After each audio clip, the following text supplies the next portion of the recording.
দুই ছাত্র সংগঠনের হাতাহাতিতে উত্তপ্ত আবারও নদিয়ার মাঝদিয়া সুধীর রঞ্জন লাহিড়ী মহাবিদ্যালয়। জানা যায়, এদিন কিছু এবিভিপির ছাত্রীকে লক্ষ্য করে অশ্লীল ভাষা প্রয়োগ করে টিএমসিপির সদস্যরা। তা নিয়ে এবিভিপির সদস্যরা প্রতিবাদ জানালে তাদের উপর চড়া হয় টিএমসিপির সদস্যরা। এবিভিপির এক ছাত্রী ও এক ছাত্র আহত হয় বলে জানা যায়। এই ঘটনাকে কেন্দ্র করে এবিভিপি এবং টিএমসিপির ছাত্র সংগঠনের মধ্যে হাতাহাতি শুরু হয়। এবিভিপি ছাত্র সংগঠনের দাবি, যেহেতু এই কলেজে টিএমসিপির কোনো অস্তিত্ব নেই, সেই কারণে তারা বিভিন্নভাবে ঝামেলা পাকানোর চেষ্টা করছে প্রতিনিয়ত। পাশাপাশি তাদের দাবি, টিএমসিপি ছাত্র সংগঠনকে বিভিন্নভাবে রাজনৈতিক সহযোগিতা করছে কলেজের অধ্যক্ষ। যদিও এবিভিপির তোলা অভিযোগ ভিত্তিহীন বলে দাবি করেছেন টিএমসিপি। এবিভিপির সদস্যরা দাবি করেছেন, মারধর করার পর টিএমসিপির ছাত্ররা সবাই কলেজ থেকে পালিয়ে যায়। এবিভিপির সমস্ত সদস্যরা কলেজের অধ্যক্ষর ঘরের সামনে গিয়ে বিক্ষোভ দেখায় এবং দোষী ছাত্রদের বিরুদ্ধে ব্যবস্থা নেওয়ার অভিযোগ জানায়। এই ঘটনার পর কলেজে প্রবেশ করে পুলিশ বুঝিয়ে সুঝিয়ে বিক্ষোভকারীদের কলেজের বাইরে বের করে দেয়। এরপর এবিভিপির সদস্যরা পুরো কলেজ জুড়ে এবিভিপির পতাকায় ছেয়ে ফেলেছে। তৃণমূল ছাত্র পরিষদের ব্লক সভাপতির দাবি, সম্পূর্ণ বেআইনিভাবে এবিভিপির গায়ের জোরে কলেজ চত্বরে পতাকা লাগাচ্ছে এবং বিভিন্নভাবে আমাদের ছাত্র সংগঠনকে কালিমালিপ্ত করার চেষ্টা করছে। যদিও এই ঘটনায় ওই কলেজের অধ্যক্ষ তীব্রভাবে নিন্দা জানিয়েছেন। তিনি বলেন, ছাত্রদের মধ্যে যে কোনো অভিযোগ থাকতে পারে, তা সম্পূর্ণ সুস্থভাবে আলোচনা করতে হবে। কলেজের পরিবেশ বজায় রাখার দায়িত্ব ছাত্রদের। আজকে মাঝদা কলেজে আমরা যে কটা মেয়ে আছি গ্রুপে, সে কজন কলেজে রোজ আসি।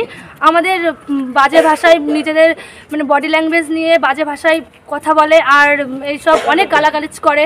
কারা করে? টিএমসি পার্টি সব ছেলেরা বাজে ভাষায় কথা বলে আর আমাদের বডি ল্যাঙ্গুয়েজ নিয়ে কথা বলে। তারপরে ওই দাদা ঠেকাতে এসেছিলো, দাদা বারণ করছিল, তখন দাদাকে নিয়ে ওই লাঠি দিয়ে বা রড দিয়ে এসব দিয়ে মারতে এসেছিলো, তো গলা টিপে ধরেছে এসব দিয়ে। আর এসবের কোনো ন্যায় বিচারই হচ্ছে না আমাদের সাথে। তোমরা কি চাচ্ছ? আমরা ন্যায় বিচার চাই, আর কি বলবো। কেন এরকম ধরনের ঘটনা ঘটছে? প্রিন্সিপাল মদত দিচ্ছে ওদের টিএমসিদের ছেলেপেলেদের। আর কি তোমরা প্রিন্সিপালকে জানিয়েছো? অবশ্যই জানিয়েছি, কোনো রেসপন্স পাইনি। তোমার নাম কি? আমার নাম অর্পিতা মণ্ডল। তুমি কোন ক্লাসে পড়ো? First year. মাঝদিয়া সুধীর রঞ্জন লাহিড়ী মহাবিদ্যালয়ে এবিভিপি স্ট্রং। আর পশ্চিমবঙ্গের সমস্ত কলেজে সোশ্যাল নবীনবরণ হচ্ছে, মাঝদিয়া কলেজে হচ্ছে না। পশ্চিমবঙ্গের সমস্ত কলেজে টিএমসিপির ব্যানার লাগিয়ে, টিএমসিপির ফ্ল্যাগ লাগিয়ে সোশ্যাল হচ্ছে, নবীনবরণ হচ্ছে, কিন্তু মাঝদিয়া কলেজে হচ্ছে না। সাধারণ ছাত্রছাত্রীদের ভর্তির টাকা গত বছর 1400 টাকা করে ছিল, এবার 2000 টাকা বাড়িয়েছে।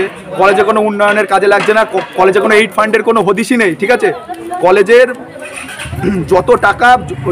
যত টাকা সব আত্মসাৎ করছে প্রিন্সিপাল স্যার এবং যত জিবির মেম্বাররা রয়েছে তারা। তোমরা কি চাচ্ছ? আমরা এর ন্যায় বিচার চাইছি, যে সোশ্যালটা নবীনবরণটা অতি সত্বর মাঝদিয়া সুধীর রঞ্জন লাহিড়ী মহাবিদ্যালয় হোক। আমরা এই কলেজের ছাত্র, কলেজের প্রচুর বদনাম হচ্ছে প্রিন্সিপাল স্যারের জন্য, আর প্রতিনিয়ত এবিভিপির ছাত্রছাত্রীরা আক্রান্ত হচ্ছে প্রিন্সিপাল স্যারের মদতে। প্রত্যেকটা কলেজে সোশ্যাল ওয়ার্ক তোমাদের এটা না হওয়ার কারণটা কি? না হওয়ার কারণ আমাদের অখিল ভারতীয় বিদ্যার্থী পরিষদ, রাষ্ট্রবাদী ছাত্র সংগঠন মাঝদিয়া সুধীর রঞ্জন লাহিড়ী মহাবিদ্যালয় রয়েছে, এখানে তৃণমূল ছাত্র পরিষদের কোনো অস্তিত্ব নেই তাই। আর প্রিন্সিপাল স্যার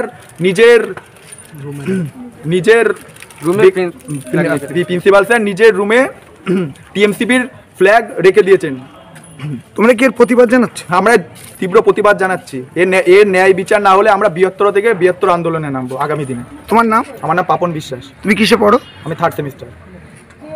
আজকে 12:30 নাগাদ দুই দল ছাত্রের মধ্যে কথা কাটাকাটি এবং সেখান থেকে হয়তো স্ল্যাং কিছু শব্দের আদান প্রদান হয়েছে এবং সেটা আমার কাছে আসে। যারাই আমার কাছে অভিযোগ জানাতে আসে, আমি বলি যে হ্যাঁ অভিযোগ নেব, কেন নেব না, শুনবো।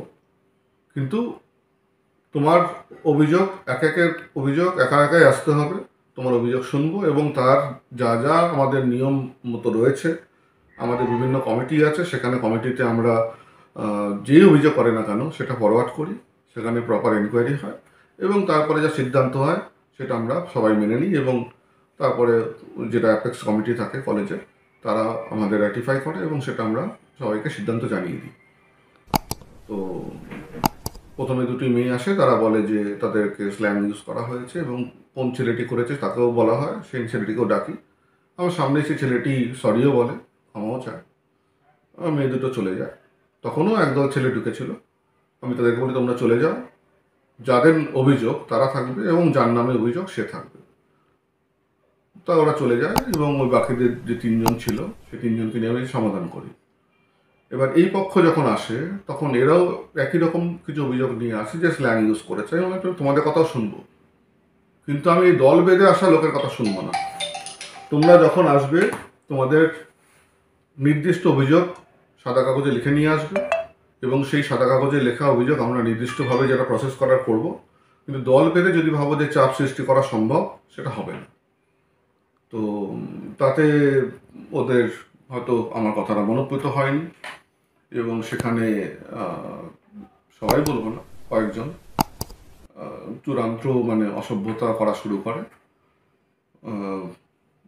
মানে উশৃঙ্খলতা এবং অসভ্যতা যা বলা হয়, তাদের কথার মধ্যেও অনেক কি বলবো, মানে খারাপ শব্দ না হলেও ডেরোগেটরি তো অবশ্যই, কারোর বাবার পরিচয় বা অন্য কোনো পরিচয় টেনে কথা বলা সেটা তো শিক্ষার ক্ষেত্রে ঠিক না।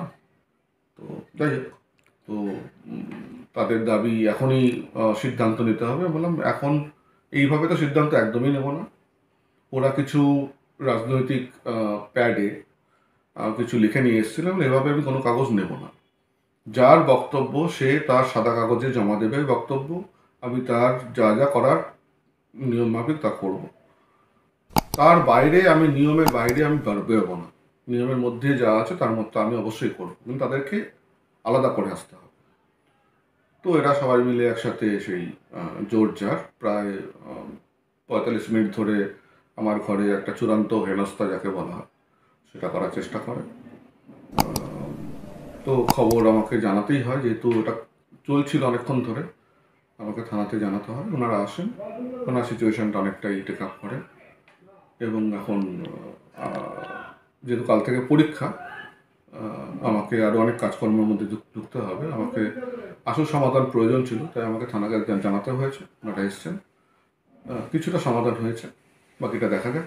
যদি কোনো কমপ্লেন আমার হাতে আসে আমি অবশ্যই তার জন্য যা যা ব্যবস্থা নেওয়ার অবশ্যই নেব। যদি এখনও আমাদের খবরের দর্পণ চ্যানেলটি সাবস্ক্রাইব না করে থাকেন তাহলে এখনই সাবস্ক্রাইব করুন, সঙ্গে বেল বাটনটি ক্লিক করুন আর পেয়ে যান সব খবরের দ্রুত ভিডিও আপডেট।